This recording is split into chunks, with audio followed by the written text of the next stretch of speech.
Here is a classic 1980s powerhouse fragrance for women.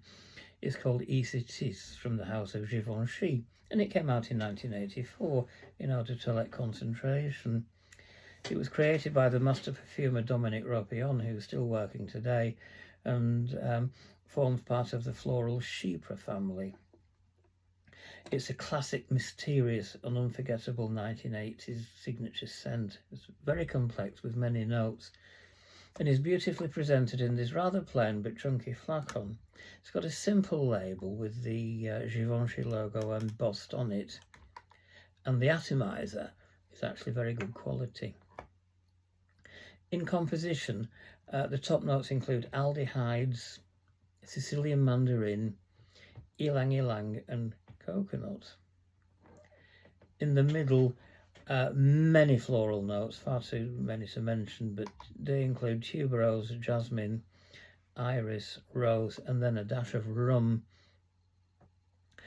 And the base notes, well, they're very animalic, musk, castoreum, and civet. And I must stress that those animalic notes are all synthetic. They're not naturally extracted, so there's no cruelty involved. It goes on to include honey, so along with the animalic notes, the honey note is quite reminiscent of Yves Saint Laurent Curos for men. And the base continues to have oak moss, which gives the fragrance its Chypre identity, along with patchouli, amber, and vetiver, which gives it a warmth in the base. I've got to say that the animalic notes and the aldehyde notes certainly see off the gourmand notes of coconut and rum, although back in the 1980s gourmand notes were not often used, and this certainly is not a gourmand fragrance. I was wearing this earlier on,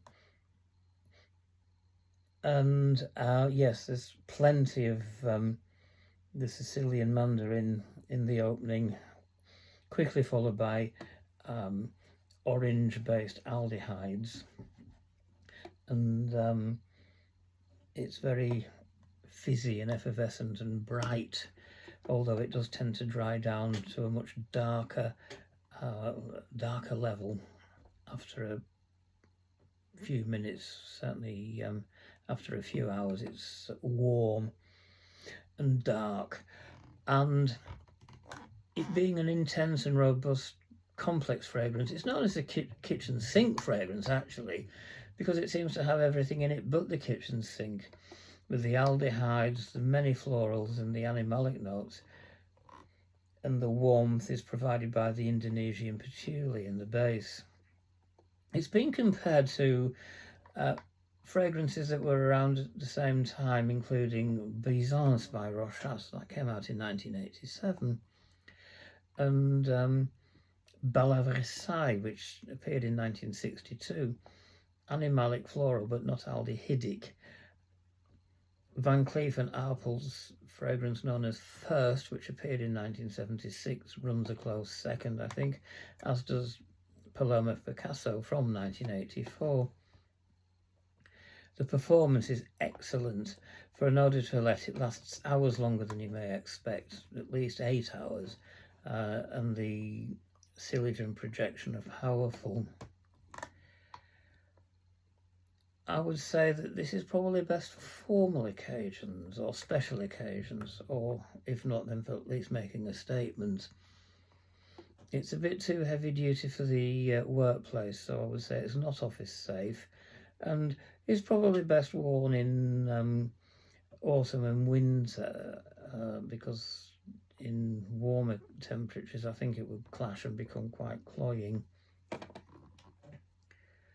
Cost-wise, it retails at £116 for 100ml, but is actually available from many different outlets for under £60, and that includes Boots, of all places, believe it or not. I guess this is one that would appeal to the over 35 age bracket. It's certainly going to be very reminiscent for people that were around when this came out, so my sort of age group. If you were around in 1984 going disco dancing and clubbing, then you may well feel quite nostalgic when getting your nose on this one again. The perfumer Dominic Ropian created hundreds of fragrances for many, many different houses, so many that I can't really list them here, but it's got a very good pedigree, a very good background. The original Ysatis is actually discontinued, but it's still available as a re-release in Givenchy's Les Mythiques heritage range, which is what this is. And I think it's close enough to the original to be worthy of the name Ysatis. So there we are. Ysatis from Givenchy.